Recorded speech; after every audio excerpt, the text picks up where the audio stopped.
મંગળવારે જ્યારે સાંજે ઓપીડી પૂર્ણ કરી નીકળ્યો હતો।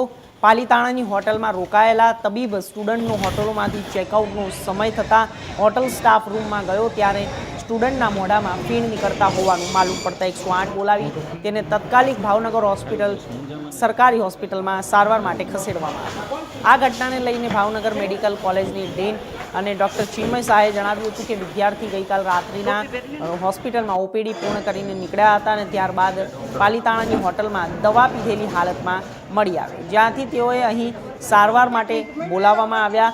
અત્યારે તો પ્રાથમિક કારણ જણાતું નથી, ક્રિટિકલ સ્થિતિ છે। તેમની પાસેથી એક ચિઠ્ઠી મળી છે જેમાં લખ્યું છે કે મમ્મી પપ્પા, હું તને બહુ પ્રેમ કરું છું, તમે મને ડૉક્ટર બનાવવા માટે બહુ મહેનત કરી, તમે મારી સાથે છો, હું તમારી સાથે છું, આઈ લવ યુ મમ્મી પપ્પા। અને મહારાષ્ટ્રમાં રહેતા તેના માતા પિતાને જાણ કરાતા તેઓ અહીં આવવા નીકળ્યા છે।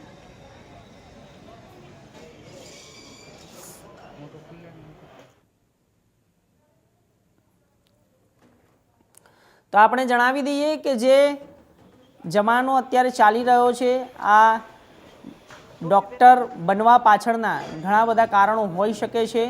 જ્યારે પરિસ્થિતિ સામે જૂજી રહેલા વ્યક્તિઓ આ હાલતમાં અત્યારે મળી આવે છે। એક તબીબની વાત કરવામાં આવે તો અત્યારે હાલ એ માનસિક રીતે કંટાળીને પોતે આત્મહત્યા કરી લીધી અને દવા ઝેરી પી લીધી। ખૂબ જ ગંભીર બાબત છે આ કે એક ડૉક્ટર આવું પગલું ભરે। કયા કારણોસર તે પગલું ભર્યું છે તે હજુ સામે આવ્યું નથી।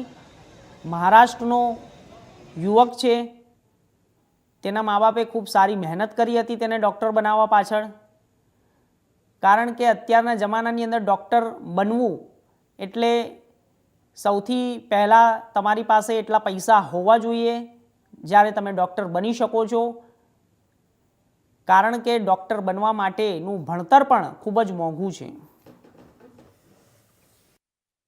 સવારે અમને જાણ થઈ એ બાબતની કે અમારા એક રેસિડન્ટ ડૉક્ટર્સ પાલીતાણાની કોઈ હોટલમાં સવારે જ્યારે એના માણસો હોય એને દરવાજો ખોલ્યો ચેકઆઉટ કરવા માટે, ત્યારે એમને મોઢામાંથી ફીણ નીકળતા હતા એટલે એમણે તરત 108 બોલાવી અને 108 બોલાવીને માનસિંહજી હોસ્પિટલમાં લઈ ગયા અને ત્યાંથી 108 દ્વારા આપણી હોસ્પિટલ ખાતે લાવવામાં આવ્યા છે। સાહેબ, આ દવા પીવાનું કારણ શું છે?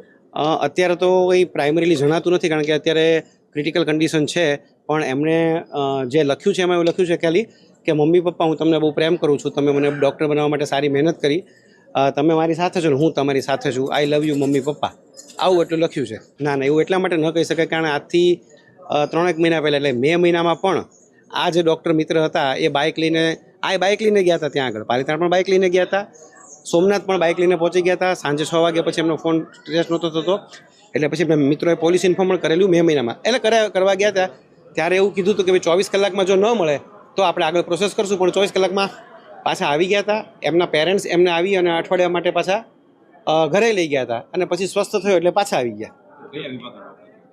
ઓપ્થેલ્મોલોજી વિભાગના રેસિડન્ટ છે, ત્યાં આગળ જ હોટલમાં, પાલીતાણા હોટલમાં। જો એ જે ગઈ વખતે પણ જ્યારે મેં વાત કરી મે મહિનામાં એ ભાઈ સોમનાથ ગયા હતા અને સાંજે એનો ફોન નહોતો ઉપલબ્ધ થતો એટલે તરત જ ઇન્ફોર્મ કરેલું અને સવારે હેલ્ધી આવી ગયા હતા, અઠવાડિયું ઘરે રહીને પાછા આવ્યા અને રૂટીનલી ગઈકાલ સુધી કામ કર્યું છે। ગઈકાલે સાંજે ઓપીડી સુધી એ ભાઈએ કામ કરેલું હતું અને પછી કોઈને પૂછ્યા વગર બાઇક લઈને જ પાલીતાણા નીકળી ગયા હતા। અત્યારે તો આપણે એઝ યુઝ્યુઅલ સર્ટીમાં કોઈ પણ પેશન્ટ આવે એટલે એમએલસી થઈ જ જાય છે, એટલે આમનું પણ એમએલસી થઈ ગયું છે। એમના પેરેન્ટ્સ સાથે પણ વાત થઈ ગઈ છે, એમના પેરેન્ટ્સ મહારાષ્ટ્રના છે